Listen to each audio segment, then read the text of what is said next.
Akhirnya sampai juga kita di Bengkulu. Ini merupakan kota ke-6. Bengkulu adalah sebuah provinsi yang berada di Pulau Sumatera, Indonesia. Ibu kota provinsi Bengkulu ada di kota Bengkulu.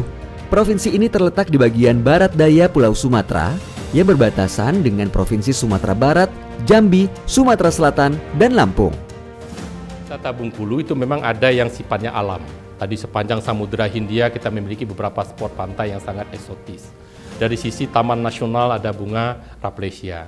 Dari historical tadi sejarah Merah Putih, kemudian tempat tinggal dan persinggahan atau pengasingan Bung Karno. Di samping adat budaya Bengkulu yang saya kira juga tidak kalah menariknya.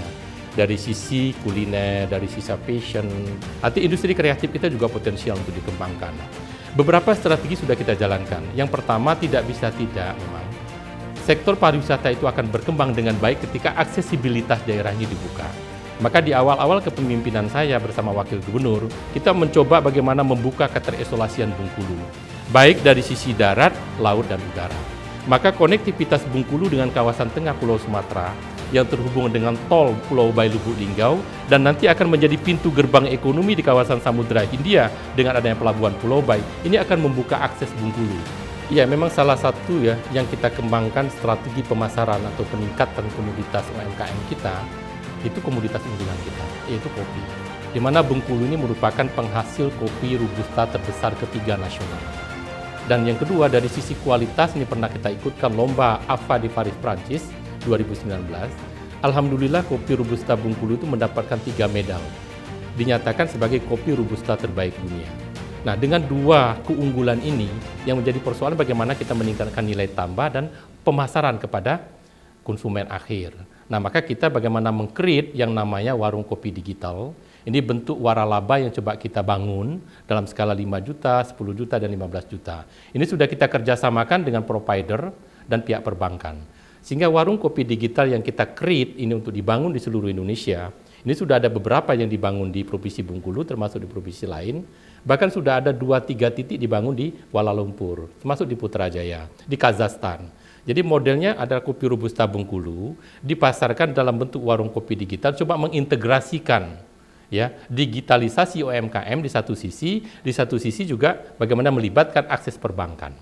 Maka dua program pemerintah ini jalan berbarengan dengan warung kopi digital. Satu sisi kita meningkatkan literasi digital pada tingkat desa, di sisi lain kita juga meningkatkan literasi keuangan agar betul-betul mengurangi yang namanya pembayaran tunai. Nah, ini yang coba kita bangun sekali lagi melalui komoditas kopi Bengkulu dengan merek Bengkulen Coffee.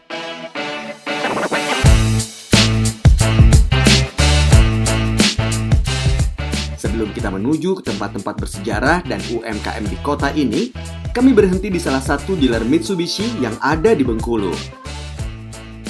Setelah menempuh perjalanan yang cukup jauh dari Jakarta ke Medan, sekarang tim tiba di kota Bengkulu. Mobil kami pun harus dicek kondisinya di salah satu dealer Mitsubishi, dan kami pun cukup dimudahkan dengan adanya aplikasi My Mitsubishi Motors ID yang bisa kalian unduh di App Store atau di Google Play Store. Kalian bisa mencari dealer terdekat lewat aplikasi ini. Dan banyak kemudahan lain yang diberikan oleh Mitsubishi Indonesia dalam memudahkan konsumen lewat aplikasi ini. Jangan lupa, ada promo-promo menarik yang bisa kalian dapatkan.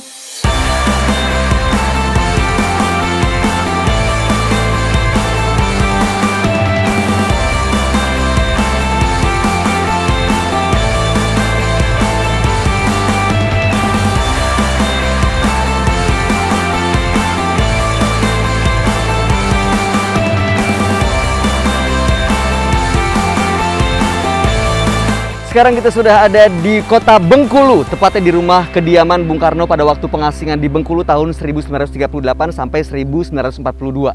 Nah, saya sudah janjian sama Ica. Dia adalah Putri Pariwisata Bengkulu tahun 2018 untuk explore rumah yang bersejarah ini. Let's go!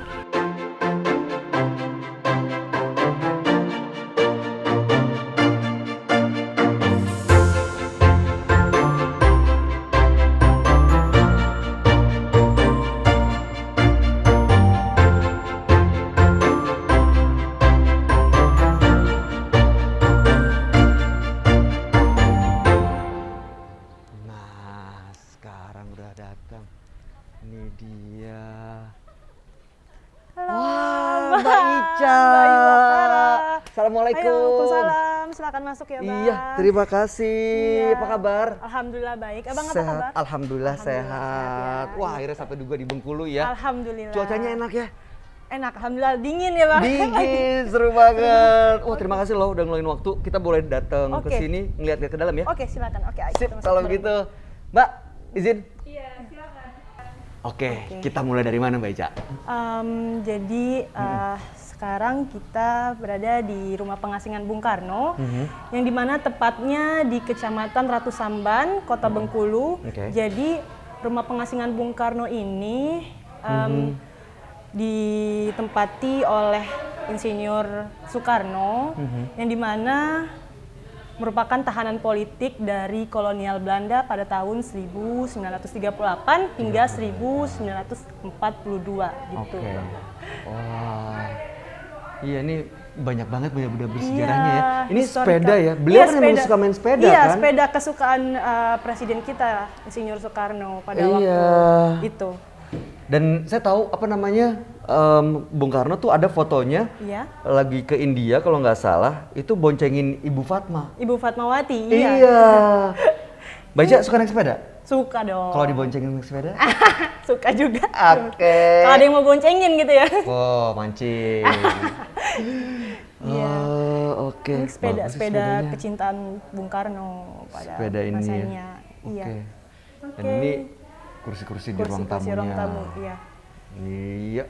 Ini bagus banget ya, apa namanya, arsitekturnya gitu. Iya, arsitekturnya ini perpaduan dari Eropa dan Cina gitu, Bang. Iya, ini ada kayak Cinanya, tapi jendela-jendela sih Eropa. Iya. Tapi bangunan atasnya ini kan Cina nih sebenarnya kan. Iya, iya. Jadi pada waktu itu, pada awalnya rumah ini dimiliki oleh warga Tionghoa, Bang.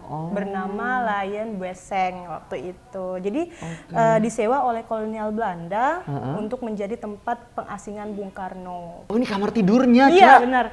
Ada kamar tidurnya. Kalau kamu ngelihat lukisan Ibu Fatma di sini, kamu lihat. Ya, sebentar, 10 detik.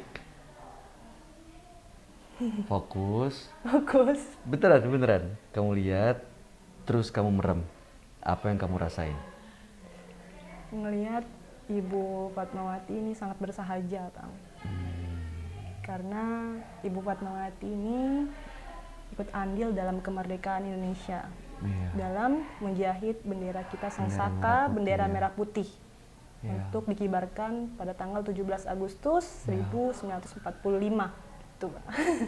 Yang paling diingat ini, Bang. Apa tuh? Beri aku 1000 orang tua, niscaya akan kucabut Semeru dari akarnya. Beri aku 10 pemuda, niscaya akan kuguncangkan dunia. Mantap. Keren. Ini terasa apa? Spiritnya ya. Nasionalisme, Nasionalismenya Bang. tuh Iya. apalagi kita bacanya di rumah ini. Asli banget, Bang. Ya. Berasa banget, Pak. Masya Allah, Mas Bayu. Mas. Ini Dang Diki. Dang Diki. Pemandu Iya. wisata. Oh, Iya. apa kabar Dang Diki? Alhamdulillah baik ya. Waduh, ini seneng banget bisa ketemu Dang Diki Iya, hari ini iya, nih. Masya Allah. Pas banget saya lagi sama Mbak Ica ngeliat-liat suasana di dalam, belajar sejarah. Iya. Ada Dang Diki lebih mantap lagi Iya, nih, lebih bener, lengkap iya. lagi, bisa nanya-nanya banyak Ya, nih. Bener, jadi kita pahami bahasanya dari rumah inilah pasca persiapan kemerdekaan Republik Indonesia ini. Nah dari rumah ini juga ceritanya banyak ide-ide besar dan pemikiran besar Bung Karno itu lahir pada waktu saat beliau di sini. Jadi rumah ini juga secara tidak langsung juga kita cukup punya peranan penting lah dalam berdirinya sejarah Republik ini, Mas Bayu. Nah yang hebatnya juga walaupun beliau di sini sebagai orang pengasingan, sebagai orang buangan maupun apalah gitu kan. Jadi banyak hal yang beliau lakukan ya. Jadi di tempat pengasingan itu kan bukan berarti beliau tinggal diam aja. Jadi aktivitas beliau tuh selalu padat ya. Jadi Mas Bayu tadi bisa lihat di sini tadi ada semacam perkumpulan teater sandiwara. Nah, itu salah satu cara beliau lah pada waktu saat zaman itu kan untuk menyampaikan semua aspirasi politik beliau. Jadi pada waktu saat zaman itu kan untuk membangkitkan jiwa rasa patriotisme, nasionalisme. Jadi medianya melalui seni ya. Jadi beliau tidak mungkin menggunakan organisasi politik praktis dan lain sebagainya. Jadi beliau melalui seni. Terus beliau juga ceritanya juga di sini menggunakan salah satu organisasi keagamaan ya bernama Muhammadiyah ya. semacam media beliau lah pada waktu saat itu untuk berinteraksi atau bersosialisasi sama masyarakat gitu kan. Bang Bayu bisa lihat bahwasanya di sini ada sekitar 300 anak gadis Bengkulu minta cariin jodoh sama Bung Karno. Kita cari jodoh ya Bang ya di sini. Oh, cari jodoh nggak? Oke. Ya.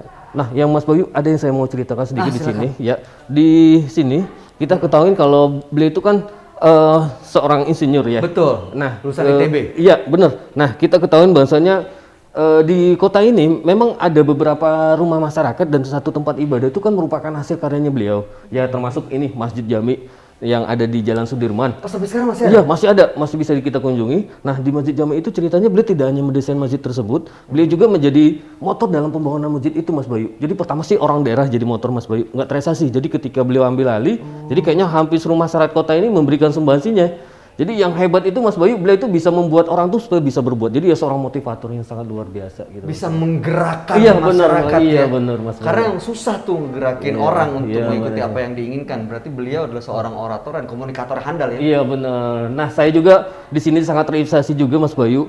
Jadi kalau kita lihat dari sini Mas Bayu ada keterangan bahwasanya tokoh yang sangat beliau idolakan yaitu Nabi Muhammad SAW. Jadi maksudnya kayaknya mengajarkan kepada kita nih Mas Bayu. Siapapun kita, kalau orang kaya, orang miskin, kalau pengen bahagia dunia dan akhirat ya contoh Nabi Muhammad SAW gitu kan. Jadi memang beliau merupakan seorang muslim taat juga gitu. Terus ini buku-bukunya. Iya, buku-buku karangan beliau ya. Jadi Tulisan beliau, ya. Sarina terus ada di bawah Bendera Revolusi dan lain sebagainya. Jadi memang kelihatannya beliau itu hidupnya memang tidak terpisahkan dengan buku dan alat tulis lah gitu kan. Iya. Kayak banyak patung-patung dan juga foto beliau ya lagi memegang buku. Iya benar. Iya, betul ya. Oke. Ini ngomongin soal rumah. Iya. Udah dilakukan pemugaran nggak sih? Renovasi kah, perubahan kah, atau ini bentuk aslinya? Ya, memang rumah ini juga pernah mengalami semacam pemugaran atau renovasian dalam akar tadi juga tanpa merubah dari bentuk aslinya Mas Bayu. Jadi namanya kita jagar budaya itu kan domainnya lebih mempertahankan nilai keasliannya. Jadi kalau seandainya tidak rusak banget ya nggak boleh diganti lah. Terus juga kalau diganti juga harus dibuat yang sama dengan bahan yang sama dan kualitas yang sama. Jadi tidak boleh diganti dengan berubah bentuk dan lain sebagainya gitu kan. Oh gitu. Menurut informasi katanya di sini juga ada sumur yang bersejarah gitu. Itu di sebelah mana Dang? Oh di belakang Bang Bayu. Jadi begini Bang Bayu. Jadi kan kalau saya cerita bahasanya di sini kan ada semacam perjalanan religiusnya Bung Karno lah. Jadi memang sumur ini kan yang digunakan dalam Bung Karno dalam kegiatan sehari-harian beliau untuk aktivitas di rumah ini, termasuk berhudu. Jadi memang banyak pengunjung kita yang datang ke sini tuh berhudu di sini gitu kan. Nah selain hudu juga mungkin sangkang kecintaannya terhadap seorang pemimpin bangsa yang telah banyak berjuang berkorban untuk bangsa dan negeri ini, ya selain berhudu dia melakukan sholat dan berdoalah mengirimkan doa kebaikan bagi orang-orang yang telah banyak berjuang untuk bangsa dan negara ini gitu kan. Ini ya sumurnya. Iya. Nah, yang luar biasa juga Bang Bayu. Jadi walaupun kita di sini hanya berjarak beberapa ratus meter dari laut, itu airnya nggak sini payung, terus airnya sangat bening sekali Mas Bayu. Jadi kalau kita, iya. Nah itu mungkin sebagian orang berpendapat bahwasanya ini ada koromanya lah. Jadi memang beda dengan ada yang air-air yang ada di kota ini. Nanti Mas Bayu bisa berhudu di sini, nah bisa merasakan sendiri tingkat nilai kesegarannya tuh bener-bener ngerasa di pori-pori kulit gitu kan. Jadi memang beda. Ada perbedaan sangat berbeda dari tempat-tempat lain gitu kan. Oh gitu. Ya. Mungkin boleh coba Bang Bayu. Oke. Wah, jadi saya pengen coba. Boleh Bang.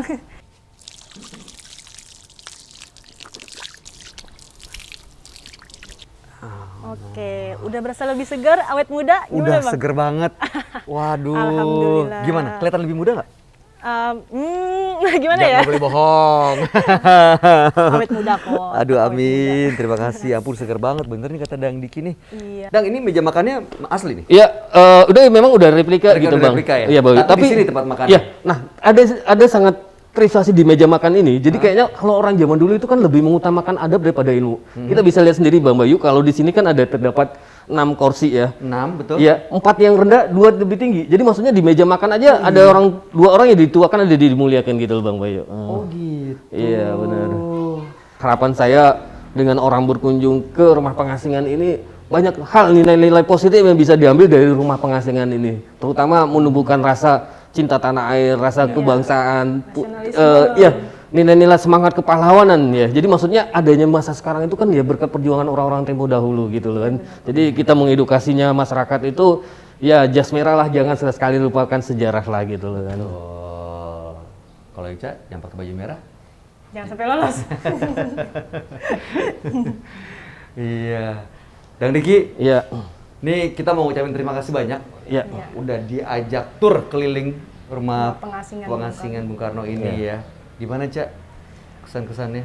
Alhamdulillah jadi kerasa balik lagi ke Balik dulu lagi ya, kerasa saking ya.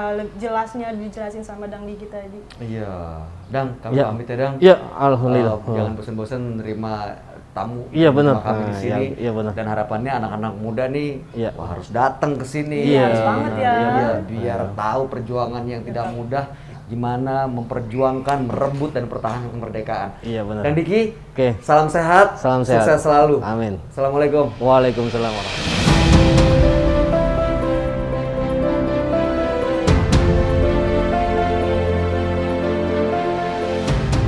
Benteng Marlborough merupakan benteng peninggalan Inggris yang didirikan oleh East India Company atau EIC tahun 1714 sampai 1719 di bawah pimpinan Gubernur Joseph Collett sebagai benteng pertahanan Inggris.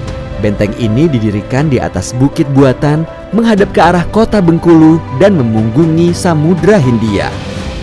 Marlborough masih berfungsi sebagai benteng pertahanan hingga masa Hindia Belanda tahun 1825 sampai 1942, Jepang tahun 1942 sampai 1945, dan pada Perang Kemerdekaan Indonesia. Sejak Jepang kalah hingga tahun 1948, benteng itu menjadi markas Polri. Namun pada tahun 1949 sampai 1950, benteng Marlborough diduduki kembali oleh Belanda. Setelah Belanda pergi di tahun 1950, benteng Marlborough menjadi markas TNI Angkatan Darat. Pada tahun 1977, benteng ini diserahkan kepada Depdikbud untuk dipugar dan dijadikan bangunan cagar budaya.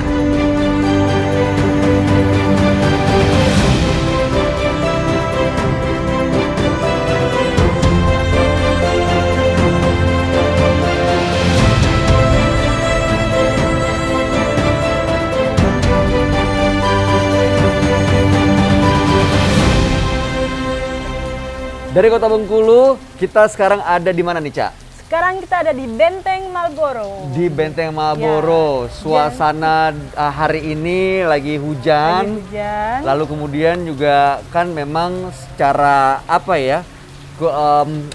Keislamannya Masih- masyarakat Bengkulu kan kental banget kan Iya, ya. Ini kita bisa dengar sayup-sayup suara Masih ada pengajian ya. pengajian gitu ya, Bang. Oke. Oke. Nah, ini benteng ini nih udah lama, Cak.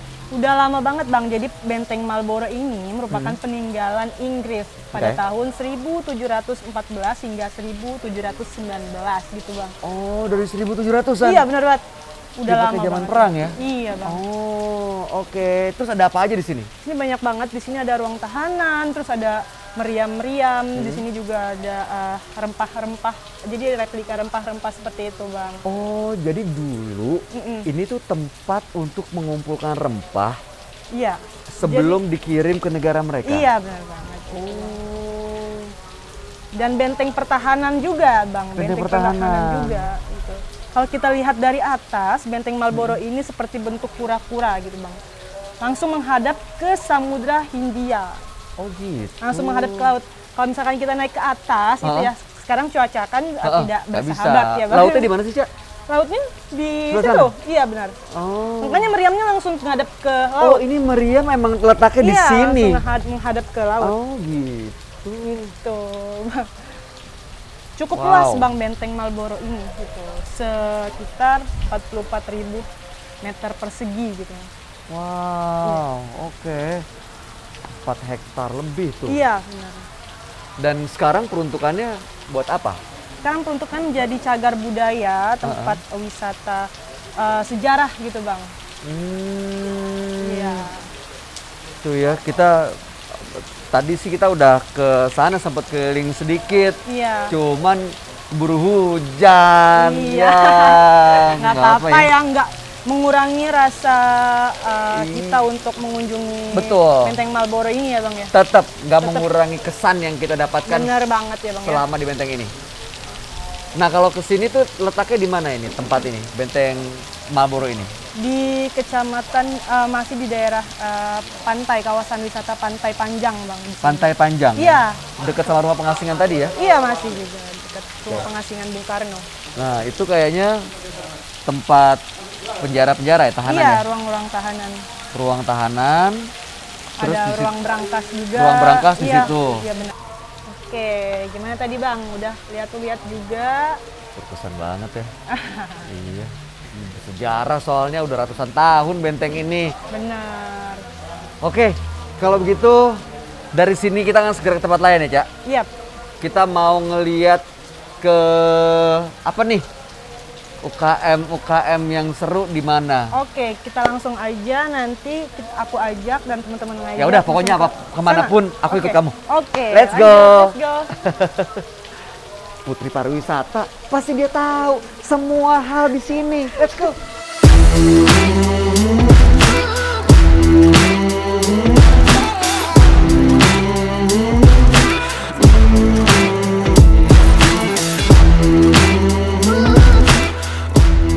Salah satu UMKM yang kita kunjungi kali ini dan merupakan pejuang masa kini adalah pengusaha batik Besurek yang merupakan khas Bengkulu. Beliau bernama Ibu Nanda dan menjalankan bisnisnya dari Jakarta dan juga dari Bengkulu langsung. Sering mengadakan pelatihan, Bu Nanda dengan batiknya ini mengadakan sosialisasi supaya batik menjadi populer di Bengkulu dan juga di seluruh Nusantara. Wow, batiknya keren-keren banget. Ini tempatnya. Bener banget. Apa namanya ini? Namanya Suwarna Bumei. Suwarna Bumei. Iya, sekarang Ini kita ada di untuk ngelihat batik. pengrajin batik Batik apa namanya? Basure. Basure. Iya, kita langsung intip aja. Kita ngobrol sama Ngobrol aja langsung. yang punya ya. Iya, benar banget. Ibu, assalamualaikum. Waalaikumsalam. Ibu, saya Bayu. Iya, Dengan Ibu, Nanda. Ibu Nanda. Udah ngambil duluan. Ibu Nanda. Ini berarti yang punya nih. Langsung ke ownernya ya. Wow, saya sama Ica, Ica. nanya soal batik khas Bengkulu. Diajaklah ke sini. Oh, alhamdulillah. Ketemu juga akhirnya ya. Saya pengen tahu makanya batik Basure itu apa sih, Bu? Sebenarnya kenapa namanya Basure? Oh, yuk kita santai dulu yuk. Oh, iya, boleh, Duduk, boleh. duduk, Gimana, yuk, yuk. gimana, Bu? San- Oke. Ini maaf mengganggu nih. enggak, seneng Terus, banget terus, ini yuk. terus. Sambil ngobrol-ngobrol. Iya, di sini, Bu. Iya. Wah, ini macam-macam nih batiknya lengkap banget. Iya. Iya. Tulis ada, cap ada, tenun juga ada. Ada. Tenun Tuh, ada. kan? Iya. Oke, Besure itu kenapa namanya Besure, Bu? Nah, besurat ini kan dari kata besurat. Iya. Mhm. Nah, jadi besurat dulu kan orang lewat bahasa itu kan lewat surat gitu loh. Betul. Zaman-zaman, aduh, nggak tahu deh tahun berapa gitu ya, sebelum Masehi. Jadi batik-batik ini dibawa dengan bahasa surat besurat gitu loh, Betul. yang artinya besure gitu. Jadi sebenarnya dulu tuh dengan batik untuk menyampaikan pesan gitu. Menyampaikan pesan betul. Gitu. Gitu. Nah kalau sekarang ada filosofinya sendiri nggak? Tiap apa desain atau motif batik? Nah, sebelum ini dijadikan fashion, Hmm? dulu memang filosofinya itu untuk acara keagamaan. Seperti perkawinan. Perkawinan itu kita pakai ada rumah adat gitu ya. Nah, rumah adat itu harus dipasang dengan tiang-tiangnya dari kain, dililitin kain-kain besure gitu loh. Yang warnanya itu warna pesisir. Merah manggis, marun, biru, hitam. Jadi nggak banyak warna. Warna yang dasar-dasar gitu loh. Oh gitu. Acara hitanan, acara 40 hari, kelahiran bayi gitu loh. Tapi setelah tahun 90-an itu sudah dibuat jadi fashion. Benar banget ya. Ciri khasnya batik Besure apa? Ciri khasnya itu ada 4 yang sudah dijadikan hak paten. Oke. Itu pertama besure. Besure itu besure ya kaligrafi yang menyerupai kaligrafi tapi nggak ada arti gitu loh. Hanya lengkung-lengkung Terus kedua ada bunga rafflesia. Khas Bengkulu. Iya, Bumi Rafflesia. Rafflesia arnoldi itu. Terus ada burung kuau. Burung wow. Oke. Burung kuau. Terus satu lagi itu adalah aksara yang kagangnya yang tadi. Ya, Bu, ya. Ada contoh gambarnya nggak, Bu? Yang Oh pernah nih, Ibu bikin? ini yang jadi kalau proses membatik itu kan kita harus konsepnya tuh dari kertas dulu ya. Iya. Nih, ini salah satu lagi. Konsep lah misalnya ini ya. Oke. Ini terus kita buat Wah. ini nanti baru dipindahin ke pembatik itu pengrajinnya. Perajin baru jadi di ini Ya, baru dicanting. macam-macam dicanting, kasih malam apa segala Iya, macam. Untuk satu desain butuh berapa lama, Bu? Apa Gambarnya? gambar? Heeh. Oh, kalau gambar ini satu gambar sih bisa 2-3 hari. 2-3 Kalau hari. mood kita ini sehari juga selesai satu desain gitu loh. Kalau moodnya ini ya tergantung moodnya harus Iya. Namanya seni harus ya. tenang, harus apa ya Iya. rapi dulu gitu loh. Oh gitu ya. Suasananya harus rapi, tenang, Baru indah keluar. gitu loh gitu. Baru keluar idenya gitu. Oh. Wah, ini satu perjuangan yang nggak mudah pasti. Benar banget. Dan Oh, apa yang Ibu lakukan keren banget sih, menginspirasi bahwa ya mau mengembangkan bisnis kalau bisa end to end gitu, dari awal, dari desain sampai ke customer itu produk, itu barang, dan selalu dikontrol. Dengan adanya teknologi itu memudahkan, nggak harus ada di satu tempat, di banyak tempat yang berbeda, bisnis bisa jalan kok. Yang jelas harus terus di-update literasinya, terutama digitalnya ya kan. Promosi tadi ya, Bang. Betul, promosi. Tapi ya selama ada komitmen untuk mengembangkan budaya batik khas tradisional Bengkulu, ya apapun tantangannya dihajar terus. Karena ini kan bukan hobi. Kalau hobi kan kita ngerjainnya kalau sempet. Iya. Tapi ini komitmen. Jadi kalau apapun tantangannya, hajar terus. Ya udah nih kalau diterusin nggak kelar-kelar nih. Aku pamit dulu ya, Cak. Oke. Abis ini kalau ada yang kamu pilih, ya udah pilih aja. Nanti tinggal ngomong sama tim Tempo. Tim Tempo lagi. Abis ini soalnya aku udah harus jalan lagi. Oh, sejalan lagi ya? Ke Kemana, kota Bang? berikutnya. Di Bangka. Oke, Iya, ke di Bangka Belitung. Iya. Oke, Bang. Itu di daerahnya namanya Muntok. Muntok. Itu rumah pengasingan Bung Karno di Oh, sana. pengasingan Bung Karno Iya, juga. makanya Oke. ya nanti ikuti keseruan berikutnya ya. Cak, aku pamit. Sukses untuk kamu dan juga Amin. Kota Bengkulu. Semoga semakin indah dan apa nama tagline-nya apa? Bengkulu Bengkulu, natural Bengkulu. Natural Bengkulu. Natural Bengkulu. Iya. Oh, maksudnya apa tuh? Jadi branding dari Bengkulu. Oh, oke. Supaya Perpaduan dari nature nature dan apa ya tadi? alamnya lah alamnya ya. gitu. Wah, siap kalau Siap. begitu. Terima kasih sudah menemani saya di Oke, sini. sama-sama, Bang. Kita ketemu lagi lain waktu ya. Oke. Jangan lupa saya udah follow Instagramnya, follow back loh. Iya, siap. Sampai ketemu. Oke. Bu pamit ya. Ya, makasih ya. Iya. Ini aku ada kenangan nih Mas Bayu. Ah bener nih. Biar inget dulu ya. Aduh, aku dapat batik Besura guys. Makasih banyak ya Bunda. Sama-sama. Sukses selalu. Ya. Assalamualaikum. Salam. Selesai sudah perjalanan kami di kota Bengkulu. Banyak hal yang saya dapatkan selama berada di kota ini. Kira-kira kota berikutnya akan kemana ya? Terus ikuti perjalanan saya bersama Tempo. Sampai jumpa di kota selanjutnya.